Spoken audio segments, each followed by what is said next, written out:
Greetings and peace to you. I hope you're well and in good health, of a sober mind, and in spiritual equilibrium.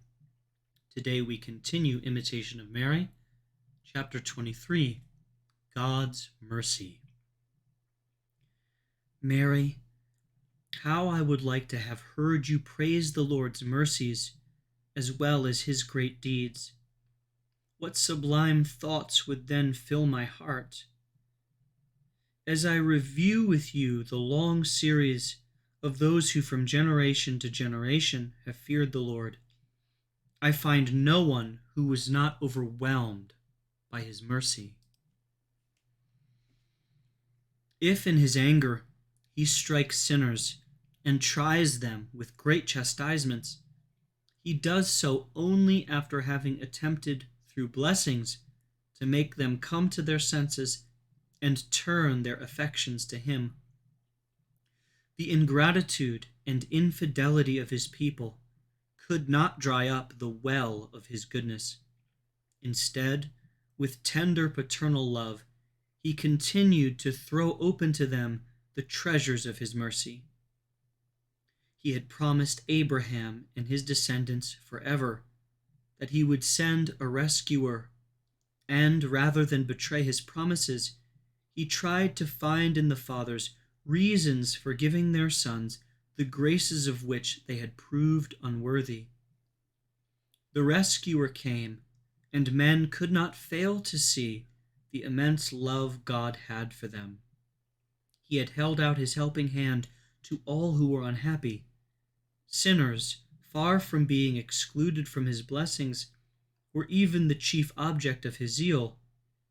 It was with sorrow that he saw himself abandoned by so many ingrates who preferred an illusory freedom to the priceless blessing of being counted among his servants and friends. As crowning proof of his inexhaustible love, he mounted the cross and there shed his own blood to the last drop. Men saw him in this condition and see him still, yet their hearts are not touched. Nonetheless, the lightning that should annihilate them has not yet been hurled. His mercy and the plea uttered by his blood are still to be heard interceding for them. Holy Virgin, I myself am evident proof of his patience in waiting for the sinner and of the tender reception he gives them. I was a sheep gone astray, and the divine shepherd led me back to the fold. In his mercy, he carried me himself for fear I would be too weak to return under my own power. Can I forget the day when this loving Father, seeing his prodigal son returning, embraced me, bathed me in his tears, and clasped me to his breast? How good this God is, who, when he sees a contrite and humbled heart, forgets that he is a judge and remembers only that he is a father. Prayer. Virgin Mother of the God of mercies, you prayed for my conversion. Win for me now the grace to persevere. You know how inconstant I am in desiring what is best.